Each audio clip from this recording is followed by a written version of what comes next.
Buenas tardes. Hola, muy buenas tardes. ¿Qué tal? Muy buenas tardes. Son las 19:01 de este viernes 29 de mayo, penúltimo día de la Jornada Nacional de Sana Distancia. Y estamos en el Palacio Nacional de México, en la Ciudad de México, y vamos a empezar la conferencia de prensa diaria sobre la situación de la pandemia de COVID-19, la pandemia causada por el nuevo coronavirus SARS-CoV-2. Hoy tenemos varios elementos que comentar, que son parte de lo que hemos estado platicando a lo largo de la semana. En particular vamos a tratar el informe técnico, como siempre, que lo presentaré yo, y me da, como siempre, muchísimo gusto que este sea un foro del gobierno en su conjunto. Las actividades que aquí se presentan no son de la Secretaría de Salud, son de todo el sector salud y son de todo el gobierno federal. Y así ocurre hoy, que nos acompaña nada menos que el secretario de Educación Pública, el maestro Esteban Moctezuma Barragán, con quien hemos venido trabajando la Secretaría de Salud y el Sistema Educativo Nacional, toda la autoridad educativa del país, en los distintos protocolos que él mismo presentó esta mañana. Bienvenido, secretario. Mucho gusto. Gracias. Y nos acompaña también, desde luego, nuestro querido amigo y miembro del sector salud y del sector seguridad social, es nada menos que el líder de ello, el maestro Zoé Robledo, quien tiene la encomienda de coordinar al grupo de trabajo sobre la reactivación del sector productivo con los tres nuevos sectores y lo que presentó esta mañana. Entonces, el propósito de la segunda parte, la parte temática, es precisamente atender y poder dar mayores detalles sobre los distintos elementos que tienen que ver con esta nueva normalidad. El elemento específico del sector educativo, del Sistema Educativo Nacional, y el elemento general que coordina el Seguro Social sobre la seguridad sanitaria en el campo de trabajo. Bienvenidos también. Entonces, me permito ponerme de pie para presentar y al regreso iniciamos con la parte temática.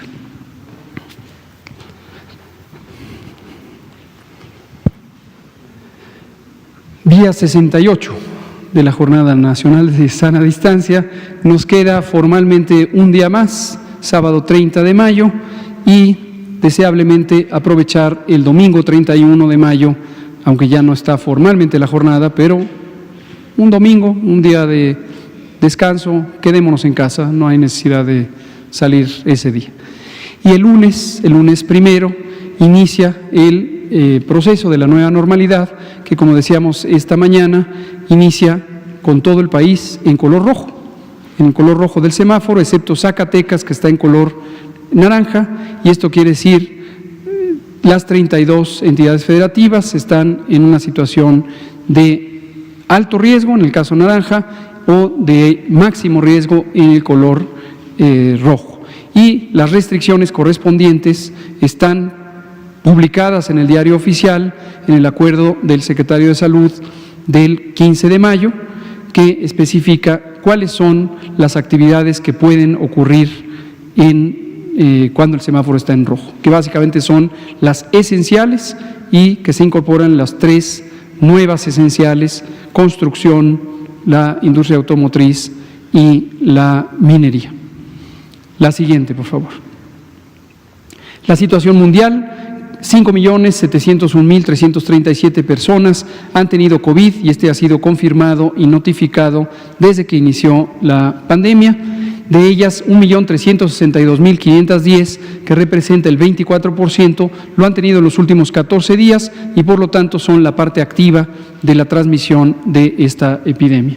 6.3% es la tasa de letalidad global estimada y la distribución por regiones del mundo o por continentes es la que se muestra en la pantalla, claramente con la región de América en una fase creciente. Y en cambio Europa en una fase decreciente y otras áreas, otras zonas, otros continentes como la zona del Mediterráneo Oriental en también una fase creciente, pero en menor proporción. La siguiente. En México, 84.624 personas han tenido COVID y este ha sido notificado y confirmado por laboratorio desde que inició la epidemia en México el 28 de febrero. 16.202 lo han tenido en los últimos 14 días, por lo tanto son el elemento que en este momento contribuye a la transmisión de COVID y muy desafortunadamente 9.415 personas han perdido la vida por COVID. 264,000 han sido estudiadas, resultando en las ya mencionadas positivas o en 140,553 que han sido descartadas, aunque fueron casos sospechosos y en su momento, como todos los casos sospechosos, contribuyeron muy importantemente a identificar los patrones de ocurrencia de la enfermedad del síndrome COVID, compatible con COVID. La siguiente. En el mapa de casos acumulados, que se cuenta desde el 28 de febrero, tenemos 66.2 personas por cada 100,000 que han tenido COVID desde el 28 de febrero. La distribución en el territorio nacional es heterogénea, aunque cambia menos que los casos nuevos, porque es la suma de casos que ya han ocurrido. La siguiente. Aquí lo podemos ver en esta gráfica de columnas que sigue siendo, y no es esperable que sea diferente en el corto plazo, el Valle de México tiene prácticamente la mitad de los casos que han ocurrido, seguido de Baja California, Tabasco, Veracruz, Sinaloa y después otras entidades. La siguiente. En los casos recientes, los casos de los últimos 14 días, vemos también estabilidad, no ha cambiado respecto a ayer, desde luego cambian los números, pero las categorías han cambiado poco, por lo tanto la coloración con que se representa a las entidades federativas es semejante o igual a la que teníamos ayer, y en la gráfica de columnas de la siguiente diapositiva podemos ver con mayor claridad. También para los casos recientes, el Valle de México es la zona de mayor actividad. Todavía. Y tenemos aquí sí algunos cambios. Puebla cambia de lugar, empieza a estar más cerca, está en el tercer lugar, le sigue Tabasco, que antes era el tercero, y después Baja California, Veracruz, Chiapas también aumentó su representación entre los sitios con mayor cantidad de incidencia reciente. Gracias. La siguiente. La incidencia está aquí, 12.7 personas por 100,000 habitantes. En los últimos 14 días han tenido COVID. Este ha sido confirmado y notificado. La siguiente nos muestra lo que corresponde al mapa. Con este nuevo sistema que hemos incorporado, lo vuelvo a explicar para familiaridad, porque lo vamos a estar usando. Es un mecanismo muy útil que corresponde en la metodología del semáforo, nos permite ir monitoreando el cambio con respecto a las semanas previas. Concretamente tenemos ahí en verde los casos activos en el periodo del 16 de mayo al 29 de mayo, es decir, la semana más reciente, y la quincena reciente, que son los casos activos desde el 9 al 29, están representados en gris. ¿Cuál es la idea aquí? Donde veamos que la barra gris supera el tamaño de la barra verde, quiere decir que para ese periodo de comparación tenemos menor número de casos o concretamente menor incidencia en la semana reciente comparada con los últimos 15 días. Y esto lo que muestra es este proceso de disminución. Pongamos otro ejemplo más ilustrativo. En el estado de Querétaro, la barra gris es aún más grande que la barra verde. Se puede ver al revés, por supuesto. La barra verde es menor a la barra gris. Lo mismo en el estado de Oaxaca. Y otros, Nuevo León todavía en esta semana tuvo menos incidencia que lo que hubo en la última quincena. La importancia de esto es que, aunque el semáforo lo vamos a estar anunciando cada semana, vamos a estar presentando esto todos los días, y esto muestra una ventana de observación, ventana en el sentido de una metáfora de un periodo de observación a lo largo del tiempo, que irá cambiando poco, menos que el semáforo, menos drásticamente que el semáforo, pero irá cambiando y nos anticipará cuál será la tendencia del semáforo. La siguiente. La mortalidad se representa como siempre aquí, incluyendo tanto las defunciones confirmadas, 9.418, como las que están todavía en una etapa de sospechosas, quiere decir que están en estudio, y nunca hay que olvidarlo, estamos también con los otros procesos de análisis de la mortalidad. Algunos de los grupos técnicos están instalados y trabajando para analizar las otras fuentes, los certificados de defunción, por ejemplo, de personas que desafortunadamente no se les pudo tomar especímenes. Cuando tengamos resultados de este trabajo listos para las distintas entidades federativas, lo iremos presentando conforme estén los resultados. La siguiente. Defunciones sospechosas, también lo mismo, la barra, la columna está de coloración amarilla, el resto son los confirmados y la frecuencia no ha cambiado, excepto Tabasco, que ahora ya se interpuso más próximo a los primeros lugares sobre Sinaloa, que ya quedó detrás. La siguiente. Los casos confirmados y sospechosos que conforman, al final de cuentas, la curva por fecha de ocurrencia, no por fecha de notificación. La siguiente. Y aquí finalmente la curva acumulada de casos, 84.627, con la adición de 3.227 en las últimas 24 horas, que representa el 4% de lo que había el día previo. La siguiente. 770 hospitales, de los 787 hospitales COVID designados, notificaron, esto es un 98%, y la ocupación subió un punto porcentual en términos generales, y lo podemos ver en la siguiente imagen. El mapa que ponemos todos los días cambia muy poco, es difícil apreciar el número cuando cambia, cuál de los hospitales corresponde, pero es para el propósito de que se visualice gruesamente la distribución geográfica de los hospitales designados COVID. La siguiente. Aquí está, en el extremo derecho de la gráfica, 40% de ocupación, ayer era 39, subió un punto porcentual, y si nos vamos al lado izquierdo, como se puede ver, hay variaciones. Hoy tenemos 69% de ocupación en la Ciudad de México, 63% en el Estado de México, Guerrero con 62%, Tabasco con 56% y así sucesivamente. En la siguiente, la ocupación de camas para personas críticamente enfermas que requieren ventilación mecánica invasiva. A nivel nacional, extremo derecho de la gráfica, 36%, y en el lado izquierdo tenemos Baja California, Estado de México, Chiapas, Ciudad de México, ahora ya en el cuarto lugar de orden de ocupación, 71%, 61, 59, 58, y el resto que se ve en la gráfica. La siguiente.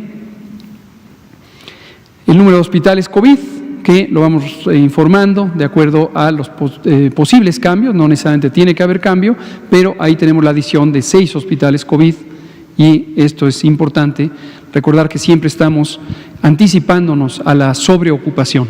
Un umbral referencial es cuando está la ocupación a 80%, cosa que nos ha pasado, nos pasó en Acapulco la semana pasada, expandimos y logramos liberar esta disponibilidad de camas. La siguiente.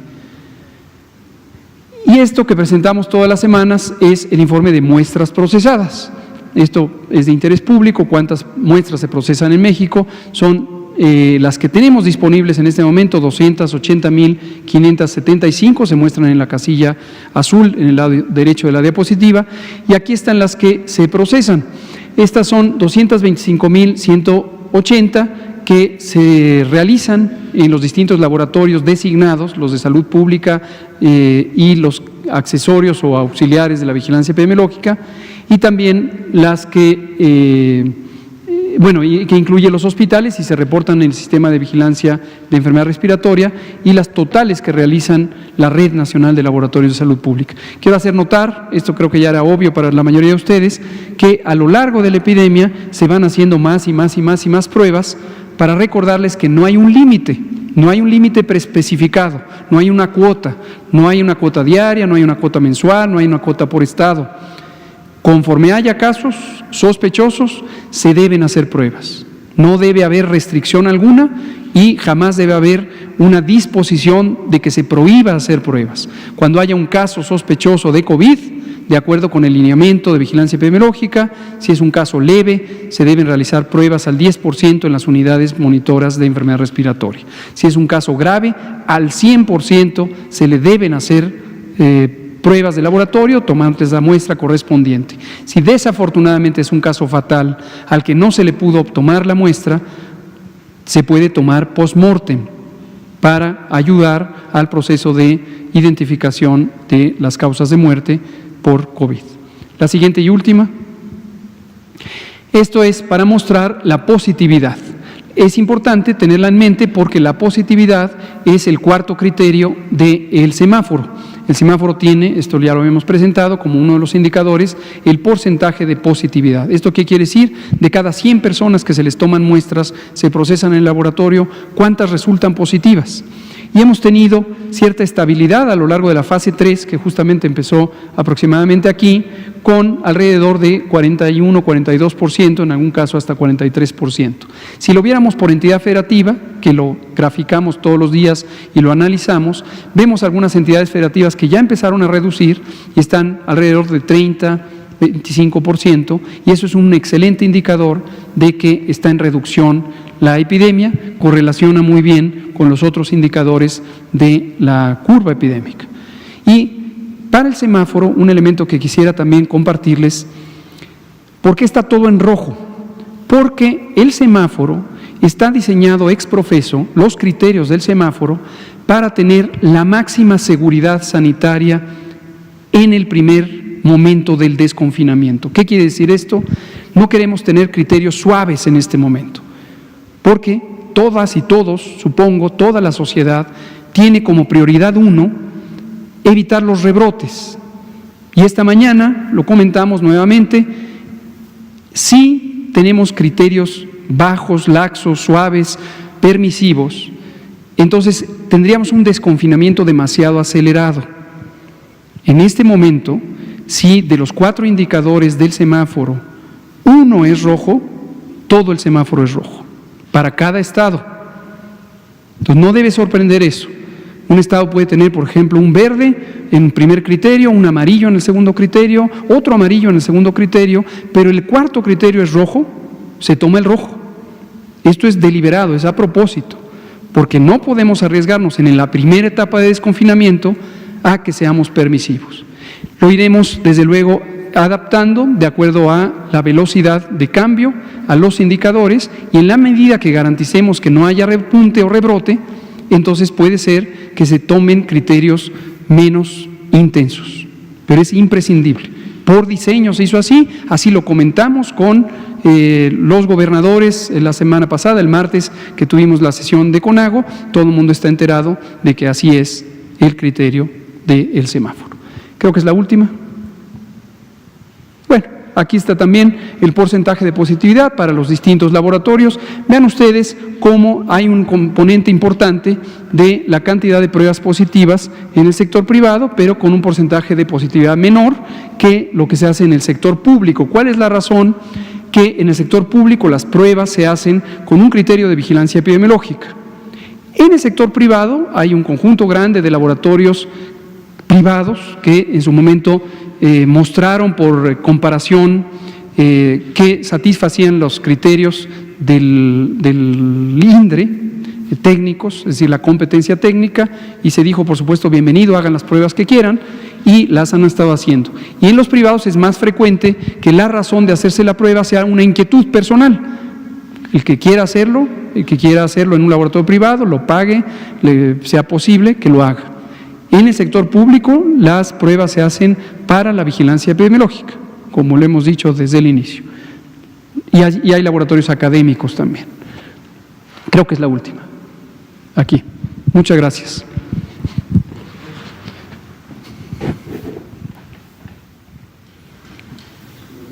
Abrimos a preguntas y respuestas. Por favor.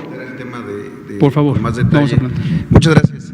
Solamente para comentarles, muchas gracias, subsecretario, Esteban Moctezuma, sobre lo que vimos en la mañana, para entrar un poquito más a detalle sobre la nueva normalidad en el espacio laboral, que no es otra cosa más que la reactivación de la planta productiva de nuestro país.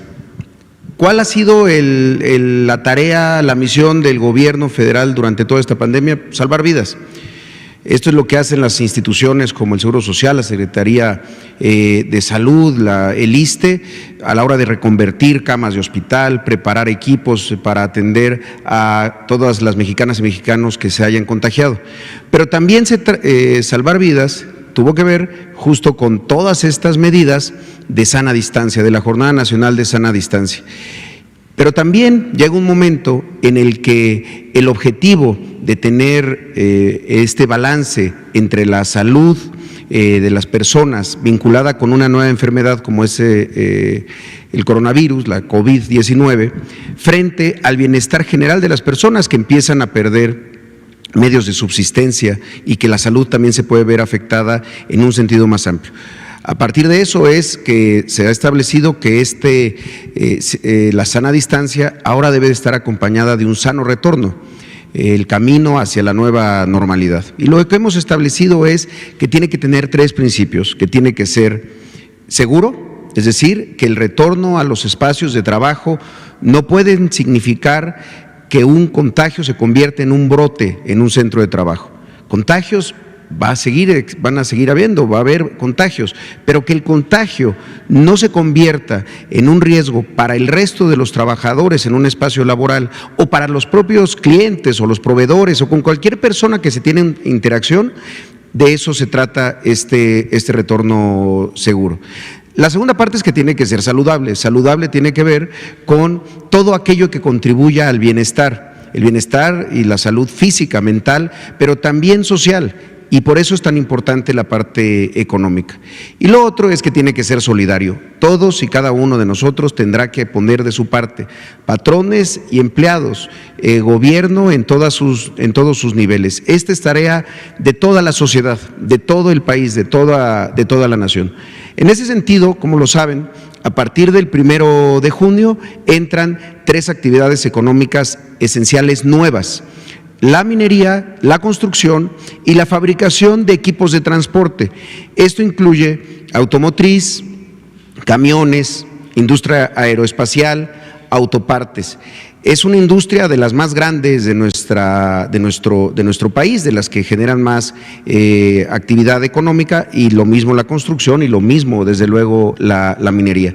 Entonces, lo que hemos hecho, la siguiente, es generar una plataforma, la plataforma de nueva normalidad, que tiene 3 elementos: el registro, la autovalidación de las propias empresas y la aprobación o la validación por parte del Seguro Social.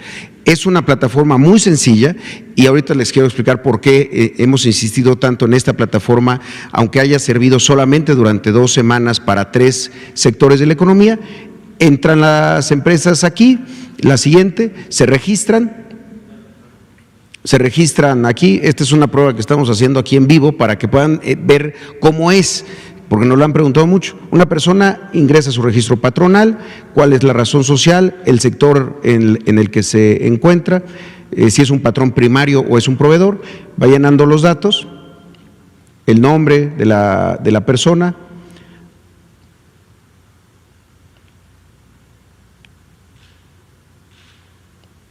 un correo electrónico, un teléfono. Ahí tienen algunos ya campos llenos para que lo podamos hacer más rápido. Genera todos esos datos y continúa. A partir de ese registro puede pasar a la parte de validación, que esta es la más importante. Son 78 puntos de autovalidación. Preguntas binarias de sí o no. Si la industria, la empresa cuenta con entradas y salidas exclusivas de personal en caso de que se cuente con un solo acceso, cómo se señaliza por dónde debe de entrar cada quien y cómo se separan. 78 puntos que son la nueva normalidad ya materializada, cosas nuevas que no existían antes. Una vez que llena todo esto, pasen a la siguiente. Ya se hace la validación por parte del Seguro Social. Así ocurrió y así operó durante estos 14 días para estas 3 industrias. La siguiente. ¿Cómo lo logramos? Pues de la única forma como se puede hacer esto en un momento tan delicado de este equilibrio entre la sana distancia y el sano retorno, con diálogo, con colaboración y con involucramiento de todas las partes, en este caso de todas las industrias, pero también de los gobiernos locales, de las autoridades y los gobernadores, la gobernadora Pavlovich, la jefa de gobierno, con quienes hemos estado hablando de manera permanente sobre estos tres sectores. Desde luego hay estados en donde los tres sectores están presentes. Sonora, por cierto, es uno de ellos. Hay minería, hay construcción, hay industria automotriz, y así con todos y cada uno de ellos, y con las previsiones en este momento de cuáles son las curvas epidemiológicas. La siguiente. Ahora, ¿cómo vamos? Lo mencionábamos en la mañana. Como lo ven, este dato se va actualizando. En la mañana eran 15,000, ahorita ya llevamos 16,626 registros de estos tres sectores. 9,037 de construcción, 5,587 de transporte, 2,004 de minería. La siguiente. Ahora, ¿qué es lo que sigue? Y esto es la parte importante, porque son 15,000 registros patronales de cerca de 1 millón, y muchos de estos tienen que ver con los otros conjuntos. Estas son las que hemos llamado neoesenciales, pero hay esenciales previas que también les estamos solicitando que hagan este mismo procedimiento de autovalidación, pero con una diferencia: ya no tendrán que esperar la notificación del Seguro Social. La autovalidación, bajo protesta de decir verdad, se llena, y a partir de eso se le da, digamos que de manera automática, ya no hay una interacción humana, sino que de manera automática se registra que esa persona ha manifestado que ha llevado a cabo todo un protocolo de seguridad en el trabajo. Esto para las esenciales originales, y también irlo haciendo ya con el semáforo de la Secretaría de Salud para las que vayan a convertirse en actividades esenciales o actividades que no son esenciales, pero que el semáforo ya les permite trabajar. ¿Cuáles son las esenciales originales? Porque ese es un asunto que damos a veces por hecho que todo el mundo sabe. La siguiente. El transporte de carga, la industria química, las farmacias, las ferreterías, el servicio de mensajería, las funerarias, los supermercados, las tiendas de autoservicios, la aviación, desde luego que los hospitales, las guarderías, la seguridad privada, las telecomunicaciones, ustedes, los medios de comunicación, que por eso siguen y pueden seguir trabajando. Estas son todas las unidades económicas que están trabajando durante los picos más altos de la pandemia, porque son esenciales. Ahora lo que queremos es simplemente que se registren y que hagan la autovalidación. La siguiente. Creo que algo bien importante que debemos de destacar y de comunicar y de explicar muy bien a la población, y particularmente en este caso a los trabajadores, es que la cuarentena, si lo vemos como parte de una película de nuestra vida, es como si no significa que le hayamos puesto pausa a la película y que entonces le quitamos pausa y regresamos al momento donde estábamos. No es así. Es como si le hubiéramos adelantado de capítulo. Vamos a regresar a los centros laborales y ya no va a ser igual, la vida ya no va a ser igual, el entorno, las conductas, los hábitos deben de haber cambiado. Si no han cambiado, es que algo estamos haciendo mal. Si no han cambiado, es que eso que estemos haciendo mal es un riesgo para las personas. Aquí pongo algunos ejemplos reales de algunas plantas que hemos estado en contacto con ellas. Así se entraba a una planta antes, en esto, así era. Bueno, ya no va a ser así, tiene que ser así, con señalética. Esto es lo que llamamos ingeniería, que tienen que haber señales claras. Ustedes mismos, si ven hace un año la conferencia, pues se sentaban con menos distancia, la gente que se presentaba en una mesa como esta se sentaba con menos distancia, pero así tiene que ser en todos lados. Siguiente. Esta parte, que es la que nos interesaba mucho, es el primer punto de verificación: cómo son los filtros de entrada. Pues antes se hacían de manera muy común cuando se tenía, por ejemplo, de un estacionamiento. Ahora tiene que estar señalado, pintado literalmente, con señales por dónde debe de caminar la gente y en qué sentido. Eso es la nueva normalidad, porque esto es para siempre ahora. Tenemos que empezar a vivir con esto como parte ya de nuestras costumbres, como aprendimos a no circular un día en el no circula, o como aprendimos a no correr, no gritar y no empujar ante un sismo. Antes no lo sabíamos, ahora lo debemos de saber. La siguiente. Por ejemplo, los filtros. Este tipo de aditamentos como los tapetes sanitizantes van a empezar a convertirse en elementos cada vez más comunes. Son tapetes que, para decirlo en cristianos, tienen agua con cloro, o bueno, cloro, aquí el doctor López-Gatell puede decir cómo se hace esta solución, pero que es para que unos zapatos que pueden tener, estar contaminados, se limpien al pasar por ahí. Los filtros vehiculares, las tomas de temperatura. Ustedes cuando llegan aquí, pues pasan por una toma de temperatura. Eso no ocurría antes, ahora tiene que ocurrir porque es parte de la manera como una empresa puede detectar que alguien está enfermo y pedirle pues que ya no, que vaya a su clínica o que vaya a su unidad de medicina familiar o que no entre porque contagios habrá. Lo que no queremos es que haya brotes en los centros de trabajo. Los filtros peatonales, filtros vehiculares. La siguiente. No, creo que hasta ahí llegamos. Esto es lo que hay que estar explicando. Y de esto hay mucho que decir. Hay mucho que decir sobre horarios escalonados, sobre usos de equipos de protección personal, sobre promoción de la salud en el entorno laboral. Y de eso es lo que nos ha encargado el presidente, que en los próximos 3 días estemos explicándolo para que todo mundo sepa, ahora que llegue el 1 de junio, a qué es a lo que se tiene que encontrar. Y sobre todo, el último y el más importante de los elementos, la corresponsabilidad basada en la confianza. Nosotros confiamos que todas las empresas ya han hecho esto y están listas y están preparadas, y les creemos. Y también les pedimos a los trabajadores que en caso de que esto no lo vean, que esto no lo identifiquen, lo notifiquen, porque lo más importante es la seguridad y la salud de los trabajadores en el entorno laboral. Desde luego que hay otros espacios de lo público, de lo social, pero en este caso, en la reactivación económica, que es la que tendrá un mayor impulso a partir del 1 de junio, hay que tener mucha atención. Y creo que si lo hacemos juntos, nos va a salir muy bien. Gracias.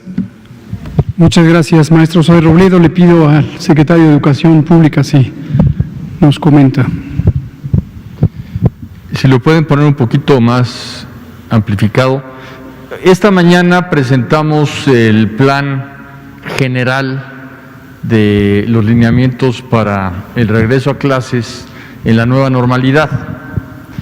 En estos 3 días yo lo que quiero es ir un poco más a detalle en los temas que más importan a la sociedad en general, a las madres y padres de familia, a las maestras y maestros, y principalmente a las niñas, a los niños y a los jóvenes. Punto número 1, el regreso a clases en educación básica va a ser estando en semáforo verde, o sea, esa es la condición. Aquí tenemos fechas de referencia en caso de semáforo verde, y dice fechas de referencia, o sea, estamos yendo hacia allá, pero la condición, citando a un célebre vocero, es sí y solo sí tenemos el semáforo verde. La fecha de inicio de clases del ciclo escolar 2021 es el 10 de agosto, como ahí está especificado. El 10 de agosto empieza el ciclo 2021, el 10 de agosto inician clases, estando en verde, todas las escuelas de educación básica, que comprende inicial, preescolar, primaria y secundaria. 10 de agosto. Ahora, la semana que entra, el viernes 5 de junio, damos por concluido Aprende en Casa. Pero hay una serie de trabajos que tienen que hacer las maestras y los maestros, que le llamamos la carga administrativa, porque tienen que cerrar el curso de 19-20. Tienen que hacer la evaluación de cada uno de sus alumnas y alumnos, y el curso 19-20 va a terminar el 6 de julio, pero Esto es por toda la carga que tienen que hacer los maestros y las maestras. En realidad, a partir del 6 de junio, ya las niñas y los niños no tendrán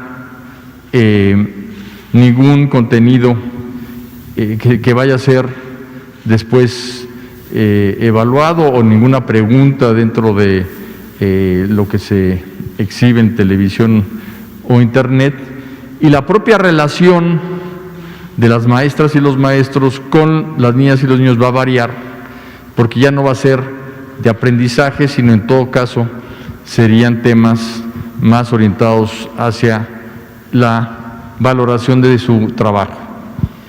Entonces, concluye el ciclo escolar 19-20 e inicia el 2021 el 10 de agosto. Ese es un punto muy importante que quería yo señalar en educación básica. En educación media superior va a haber el inicio del ciclo 2021 con el curso remedial y la nivelación de todos aquellos estudiantes que o no tenían internet o tenían problemas de que no pudieron cursar todas las materias, porque ahí no es como en educación básica de que un solo maestro, una sola maestra ve todas las materias, sino que ahí ya hay un maestro por materia. Entonces iniciarán con un curso remedial el 3 de agosto las personas que están en rezago. Y en educación superior hay un acuerdo de ANUYES, que es la organización que aglutina a las universidades públicas, de no iniciar el curso antes del 7 de septiembre. Entonces, lo más próximo que podrían iniciar el curso es el 7 de septiembre. Por ejemplo, la UNAM ya anunció que va a abrir el 21 de septiembre y esas decisiones son autónomas precisamente por tratarse de las universidades y del área de educación superior. Esto, en términos muy generales, es algo que quería aclarar porque ha habido preguntas al respecto. Entonces, se cierra el ciclo 19-20, hay una valoración del mismo por parte de las maestras y los maestros, y se inicia el ciclo 2021 el día 10 de agosto en educación básica.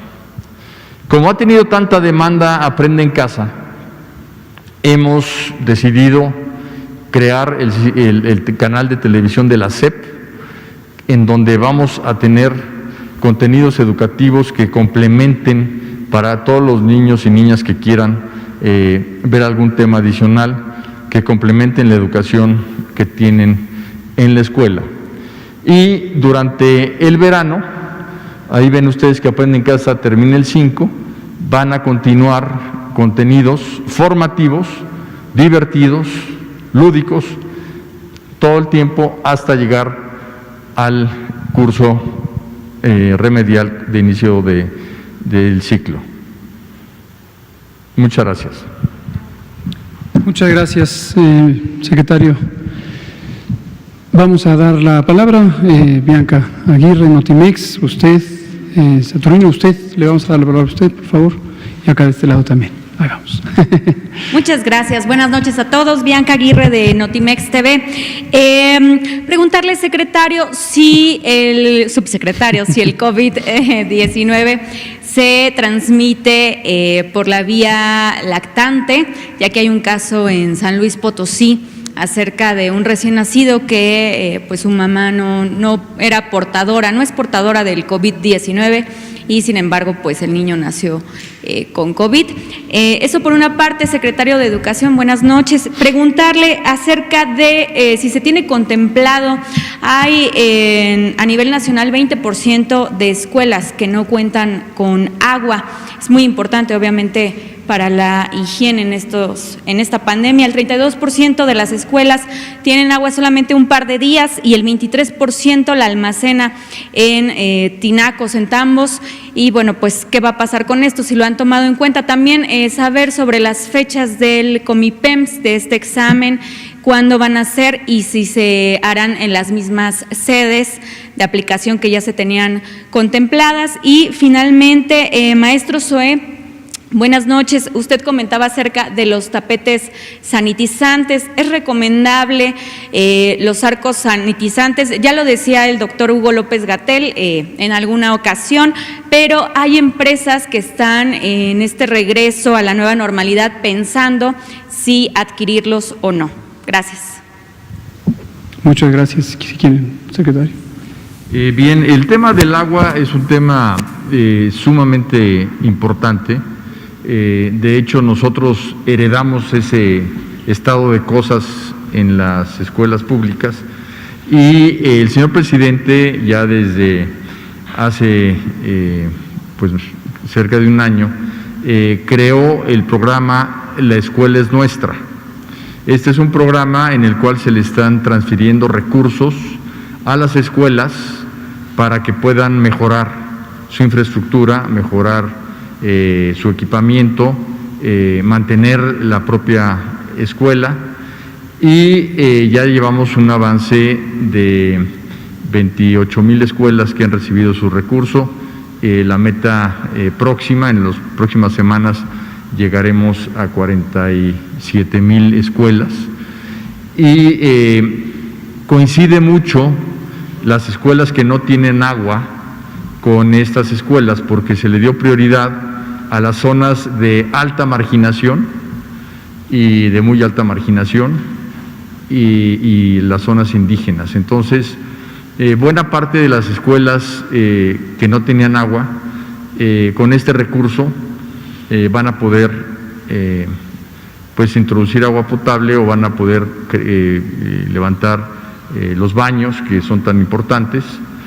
Le estamos haciendo una guía y lineamientos a las escuelas para que en aquellos casos extremos en donde no hay agua, pues se tenga agua que se traiga en tambos, que puedan establecerse mecanismos prácticos para que los niños y las niñas se puedan lavar continuamente las manos. Y estamos recomendándole a las escuelas que reciben el recurso de La Escuela es Nuestra, precisamente que una de las posibilidades que deben de explorar es darle prioridad al agua. ¿Cuál era la otra pregunta? Sí, los exámenes los vamos a separar para que no haya ningún tipo de problema con la congestión, con las colas, que luego son lo más complicado, y se va a publicar todo esto y se va a dar a conocer las sedes, pero serían el 8 y 9 de agosto, que es un fin de semana, y el siguiente fin de semana 15 y 16 de agosto. Todo esto lo vamos a publicar tanto en nuestra página como en los medios para que esté informada pues toda la población estudiantil que quiera aplicarlos. Muchas gracias. Gracias, Bianca, por la pregunta. La pregunta concreta la respondo no. Esto se ha estudiado, en algún momento a lo largo de la epidemia, desde que empezó en China, se han presentado casos aparentemente de transmisión materno-infantil por la vía de la lactancia materna. Posteriormente ha sido estudiado de manera más formal y la conclusión científica hasta ahorita, el consenso científico mundial es que no se transmite el virus SARS-CoV-2 por la vía de la lactancia materna. Ahora, aprovecho la pregunta para comentar, la lactancia materna es un elemento extraordinariamente importante para garantizar la salud, no solamente del lactante en los primeros 6 meses de la vida, donde debe ser exclusiva, solo los niños de 6 meses o menos solo se deben alimentar al seno materno, sino que además debe continuar deseablemente hasta los 2 años de vida, obviamente complementada con otros alimentos. Y esto hay extensísima literatura científica que muestra y demuestra que es un mecanismo de protección de la salud en general para enfermedades infecciosas, para enfermedades crónicas, las enfermedades crónicas que hoy están siendo la causa de las complicaciones de COVID, también tienen un elemento de protección. La historia de la lactancia materna. Para las mujeres, el dar lactancia materna, dar el pecho, es un factor protector del cáncer de mama. Es decir, es importantísimo. ¿Por qué lo menciono ahorita? Incitado por la amable pregunta, porque México tiene una de las más bajas porcentajes de inicio de lactancia materna y peor aún de sostenimiento de la lactancia materna. México en el mundo es de los países que menos logra sostener la lactancia materna exclusiva hasta los 6 meses y complementaria hasta los 2 años. De hecho, tiene los peores índices de América Latina. Y en estos tiempos del COVID, justo nos ha llamado la atención, no nos ha sorprendido, ver un fuerte empuje de las compañías productoras de leche, de los que se llaman fórmulas, justamente gracias, las fórmulas lácteas, y esto es contrario a un acuerdo global que existe desde 1981 que se llama el Código de Comercialización de Sucedáneos, y es un acuerdo podríamos decir ético, es un compromiso ético de los distintos gobiernos. Desde 1981, los gobiernos que son miembros, los Estados miembros de la Organización Mundial de la Salud, para no tener prácticas de promoción de los sucedáneos de la leche, que es como se conocen también, para que no disminuyan el estímulo para tener lactancia materna. Entonces, este es un reto mayúsculo de la salud pública, una más que se suma, igual que los alimentos no saludables, los productos ultraprocesados, que nos han llevado a la más grande epidemia de obesidad, sobrepeso y diabetes en el mundo entero. Es algo que estaremos trabajando. Sí. Maestro. Muchas gracias, Bianca. Y justo agradezco la pregunta porque es de esas cosas muy prácticas que hay que saber. Cuando se hace la autoevaluación, esta lista de comprobación de los lineamientos técnicos de seguridad sanitaria, la primera tabla es justamente las medidas de ingeniería o estructurales. Y la segunda pregunta tiene que ver con esto. Y déjame leerla para que entendamos qué es lo que contestan las empresas. La segunda pregunta es: la empresa cuenta en los accesos al centro de trabajo con tapetes sanitizantes o alternativas similares, o en su caso se otorgan protectores desechables de calzado. Y específicamente le decimos allá a las empresas, no se recomienda el uso de arcos desinfectantes. Después las otras preguntas tienen que ver con los mismos tapetes, si los tapetes o sanitizantes se hacen con el hipoclorito de sodio con concentraciones del 0.5% y si este se está reponiendo de manera constante. ¿Por qué es importante decirlo? Porque en este caso, esta lista de autocomprobación, esta autoevaluación, es también distinta por el tamaño de la empresa. Una planta que tiene más de 250 trabajadores, que puede llegar a tener 1,000 trabajadores, pues tenemos que ser todavía más rigurosos y son más los puntos de comprobación. Cada vez que se hace más pequeña la empresa, no es que se relajen las medidas, simplemente son menos puntos de comprobación. Pero en ese caso específico no se está planteando que haya arcos desinfectantes o estos arcos sanitizantes. Muchas gracias, Liz, y usted, por favor. Ya habíamos dicho que usted, ¿verdad? Entonces antes que usted, el compañero. Liz, el compañero y usted. Gracias, buenas noches a todas y a todos.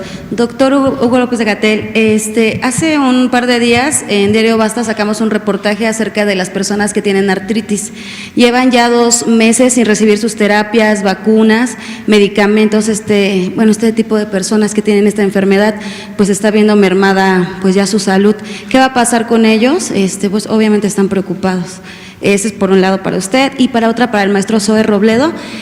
Saber, bueno, dice que hay confianza que las empresas lleven estos protocolos de seguridad y de limpieza, pero de no llevarlos a cabo, ¿qué tipo de sanciones podrían tener? Gracias. Muchas gracias. Si quieres, Zoe, contestar, ¿sí? Y ahorita abordamos este otro. Correcto. Primero, a la hora de hacer la autoevaluación y que se declara bajo protesta de decir verdad, es decir, antes de que se pueda enviar la evaluación, se está estableciendo que la persona que le envía sabe que está bajo protesta de decir verdad. Acepta también dos cosas.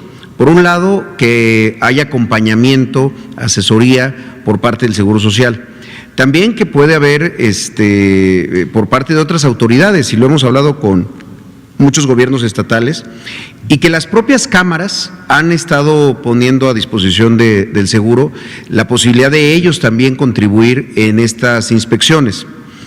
También la Secretaría del Trabajo nos ha informado que se tuvieron una autorización presupuestal para llegar a hacer 5,000 verificaciones. Eso ya tiene una implicación distinta. Lo mismo la COFEPRIS. Y en el caso del Seguro Social, aunque es un mecanismo que puede ser un poco más lento, se tarda unos días más, es que a partir del monitoreo de las incapacidades, es decir, cada vez que veamos que en un centro de trabajo empieza a haber muchas incapacidades por enfermedad respiratoria o el permiso COVID, pues entonces tendríamos que entrar. Pero ese es en el caso, digamos, de incumplimiento. Ahora, cuando se hace la autoevaluación para poder trabajar, se acepta que en caso, porque así está en el acuerdo publicado en el Diario Oficial de la Federación el día 14 y luego el adendum del 15, que se acepta y se reconoce que en caso de incumplimiento se procede a la clausura. Es muy similar a lo que ocurre con la Ley de Confianza Ciudadana, en donde a partir de mecanismos aleatorios se confía en que todos tengan en norma y en regla sus disposiciones, en aquel caso, por ejemplo, de protección civil y demás, pero que si hay una inspección por este mecanismo aleatorio, pues entonces se clausura. Entonces son varias partes, pero creemos que lo mejor, y además así ha estado ocurriendo, es que las propias empresas envían evidencia muchas veces, como estas que vimos, que ellos nos las enviaron, de ya estamos cumpliendo. Ellos tienen necesidad en muchos casos de poder echar a andar su planta productiva de manera gradual, progresiva, con porcentajes, no la totalidad de su plantilla, pero en cualquiera de los casos es importante que sigan. Entonces, es ese equilibrio entre la autoevaluación, la autorregulación y el cumplimiento, y ahí la parte clave es también los trabajadores, que si los trabajadores tienen evidencia de que hay algo ausente que puede ponerlos en riesgo, pues entonces denuncia. Gracias, maestro Robledo. Una noticia emergente positiva. La razón por la que no vino el secretario de Salud es porque el doctor Jorge Alcocer es porque quiso personalmente atender a los padres de los niños con cáncer que estaban planteando una serie de peticiones en la Secretaría de Salud, y haya estado toda esta tarde, y en este momento me informa que ya se resolvió un punto de acuerdo que va a permitir transitar hacia adelante de una manera colaborativa. Perdón, ¿cuál fue el punto de todo el pliego petitorio? ¿Cuál fue el punto que se... Vamos a ver, lo único que me dijo es ya se resolvió, se levanta el plantón y mañana yo creo que lo podemos informar. Espere, sobre esto nada más, le propongo, Liz, voy a leer con atención el reportaje del diario Basta y mañana lo abordamos para abordarlo de manera más extensa. Por favor, usted. Buenas tardes, subsecretario, buenas tardes, secretario de Educación Pública y maestro Zoe Robledo. Yo vine hace 3 semanas, no sé si se acuerde, ¿de acuerdo, doctor?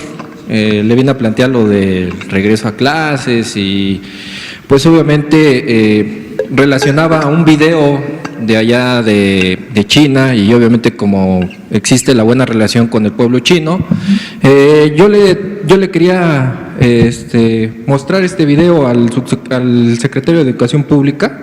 Son 44 segundos del video, de un protocolo de cómo se recibe un alumno, al parecer creo es del nivel básico, y pues obviamente cómo se recibe el alumno. Sí, lo conocí. Es en China. Entonces, pues yo no le vengo a decir que pues lo hagan así, ¿no? Pero por lo menos, pienso que sí sería algo considerable. Bueno, también contemplando lo que usted acabó de mencionar ahorita, exponiendo, ¿cómo vamos a llegar al semáforo verde, no? También estoy dudando un poquito en ese sentido, pero por lo menos yo pienso que sí sería algo también ahorita lo que comentó mi compañera, y obviamente también lo del agua es muy importante, ¿no? Porque al fin y al cabo si no se tiene agua, pues cómo se van a lavar pues las manos Claro. los alumnos, ¿no? Gracias. Entonces, nada más le quería externar esto y obviamente pues también a ver si ya habría a lo mejor un contacto con autoridades que están implementando pues este protocolo. Muchísimas gracias. Gracias. Yo le agradezco mucho esa aportación, de hecho conozco el video y en efecto así reciben a un alumno. No sé si reciban a todos los alumnos de todas las escuelas. Todo lo que hagamos en México lo tenemos que multiplicar por 237,000 escuelas.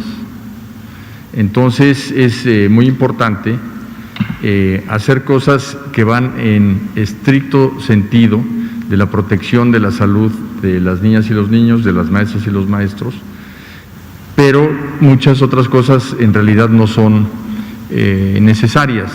Hoy en la mañana mostraba otro país que dibujó unos cuadros con gis en el piso y puso a los niños y les dijo, de aquí no salen.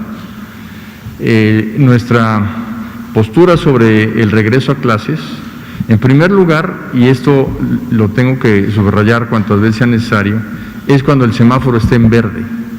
Cuando el semáforo esté en verde, todas las actividades van a estar liberadas de cualquier tipo de restricción sanitaria. Todas. O sea, cuando el semáforo esté en verde se va a poder ir al fútbol, al béisbol, al cine, a un restaurante, una cafetería, a hacer reuniones familiares. Y va a ser el momento en que las restricciones sanitarias se levantan y obviamente queda la nueva cultura que tenemos que hacer propia de cuidados para no solo este tema del COVID, sino cualquier otro futuro.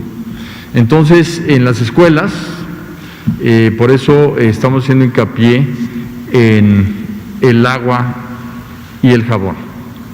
Yo le he preguntado mucho al doctor ¿qué es mejor? ¿Poner gel en las escuelas o agua y jabón? Y su respuesta es agua y jabón. Agua y jabón. Entonces hay que insistir en eso. Luego ha dicho otras cosas muy interesantes para el sector educativo. Dice, por ejemplo, si en una cubeta en donde tienes agua y jabón y estás limpiando, le echas cloro, según tú, para potenciar la mezcla, en realidad lo que haces es inhibirla. Ya estoy metiéndome en sus terrenos. No, está excelente, excelente. Se ve la compenetración intersectorial. Entonces, todo este tipo de cosas van a venir en una guía que le estamos preparando a todas las escuelas, y con la Secretaría de Salud va a haber un entrenamiento formal para que todo el mundo sepa qué es lo que tiene que hacer.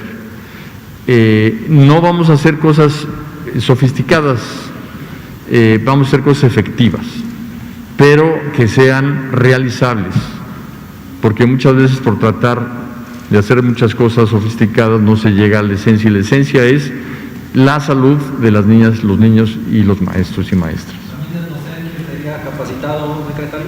Sí, este entrenamiento formal es para el Consejo Participativo de Salud. Una de las cosas que acordamos cuando el sábado 14 de marzo anunciamos que se iba a dar el receso escolar, fue que el receso fuera una semana después, o sea, el 23 de marzo, para tener una semana de preparación. Por decir algo, en esa semana se le dijo a todos los niños y niñas, agarren sus libros de texto y llévenselos a sus casas y me estudian esto y van a hacer este tipo de trabajo. Se les dieron las guías a los niños para trabajar en casa. Otra de las cosas que se hizo fue crear en todas las escuelas consejos, comités de participación en salud. Esto es un comité que va a ser permanente en la escuela y está constituido tanto por maestras y maestros como por madres y padres de familia.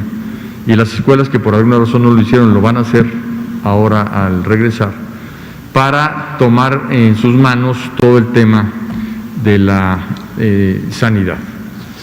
Y participan y afortunadamente uno de los grandes, digamos, beneficios que hemos obtenido de esta educación a distancia es la compenetración, la corresponsabilidad de nuevo de madres y padres de familia en la educación de sus hijos y en la escuela, porque ya estaba muy apartado. Entonces lo habíamos metido en la Constitución como una aspiración de que hubiera corresponsabilidad y hoy tenemos ya ese avance tan importante. Muchas gracias, secretario. Son las 20 horas, ya no nos da tiempo, mañana empezamos con ustedes y hasta aquí terminamos. Muchas gracias. Gracias, secretario, gracias, director.